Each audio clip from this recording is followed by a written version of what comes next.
भी TV series देखने से पहले हम उसका रिव्यू जानने की कोशिश करते हैं ताकि हमें टाइम वेस्ट जैसी फीलिंग ना आए। इसके लिए सबसे आसान तरीका है आईएमडीबी में उसकी रेटिंग देखना। अगर उसकी रेटिंग 7 या 8 भी है तो हमें उसे देखने की चाहत होती है। मगर कुछ ऐसे भी टीवी सीरीज़ है जिनकी आईएमडीबी रेटिंग 9 या उससे ऊपर है, जिसमें ज़्यादातर लोगों को all time best TV series एक कल्ट क्लासिक ब्रेकिंग बैड जिसकी आईएमडीबी रेटिंग 9.5 है, और गेम ऑफ थ्रोन जिसकी आईएमडीबी रेटिंग 9.3, या फिर सरलॉक जिसे 9.1 की रेटिंग प्राप्त है के ही नाम जबान पर आते हैं।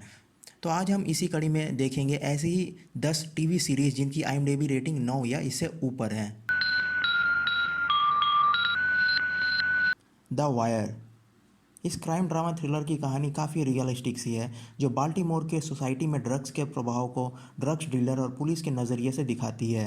यह एक काफ़ी रिसर्च की हुई कहानी है जो नियर लाइफ वाली रियलिस्टिक फील देती है।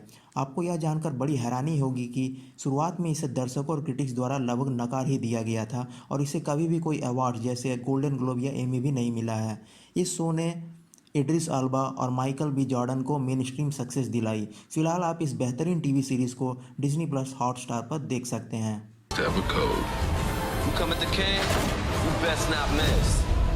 The Sopranos. द वायर को शुरुआती सफलता ना मिलने का कारण यह सीरीज़ द सोप्रानोज है, जो न्यू जर्सी के मॉब बॉस टोनी सोप्रानो की कहानी को दिखाती है कि किस प्रकार वो अपने पर्सनल और प्रोफेशनल यानी घर और बिजनेस का दबाव उसे एक प्रोफेशनल साइकियाट्रिक काउंसलिंग के लिए विवश करता है। इस सीरीज़ में ब्लैक कॉमेडी की भरमार है और वायलेंस भी काफ़ी एक्सट्रीम है। यह सीरीज़ एक परफेक्ट कॉम्प्लेक्स कैरेक्टर स्टडी है। उसके साथ यह एक टेंस क्राइम ड्रामा थ्रिलर और फैमिली ड्रामा भी है, जिसे आप डिज्नी प्लस हॉटस्टार पर देख सकते हैं। True detective.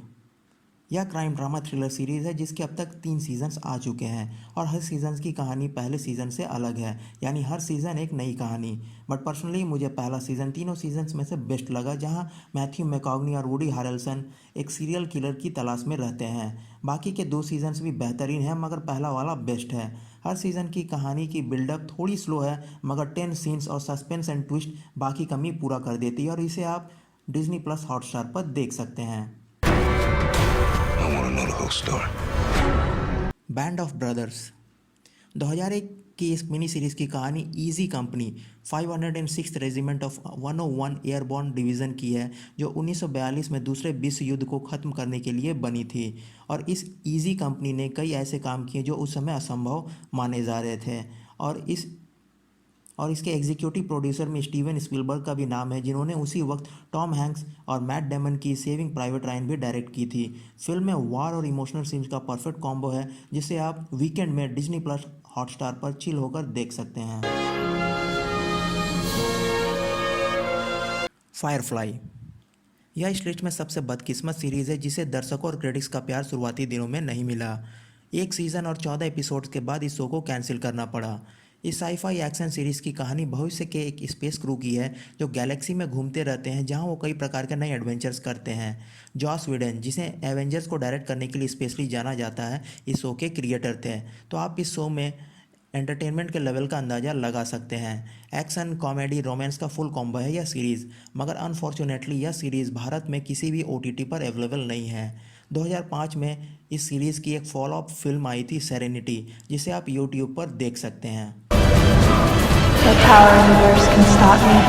चेरनोबिल।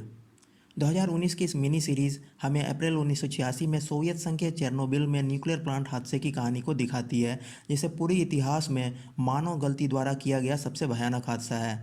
यह असल में किसी भी हॉरर फिल्म से आपको ज़्यादा डरा सकता है, जहां उस दिन और उसके आने वाले कई दिनों तक कई लोगों की ज़िंदगी पर काफ़ी बुरा प्रभाव पड़ता है।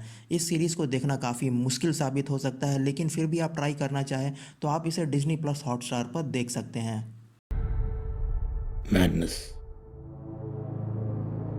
शहसियत या पर्सोना। इस टर्किश क्राइम ड्रामा सीरीज़ में एंटरटेनमेंट की दुनिया में नया आयाम बना दिया। कहानी है आगा की, जो कि 65 साल का है और कोर्ट में क्लर्क का काम करता था। उसे अल्जाइमर की बीमारी है, यानी कि वह धीरे धीरे सब कुछ भूलता जा रहा है। तो अपनी बची हुई ज़िंदगी के कुछ पलों में सोसाइटी के लिए अच्छा करने के मद्देनज़र वह कानून से बच चुके क्रिमिनल्स को एक एक करके मारना शुरू कर देता है, यानी कि Ghajini plus serial killer plus anti hero. यकीन मानिए कहानी में ट्विस्ट और सस्पेंस आपको कुर्सी छोड़ने ही नहीं देगा।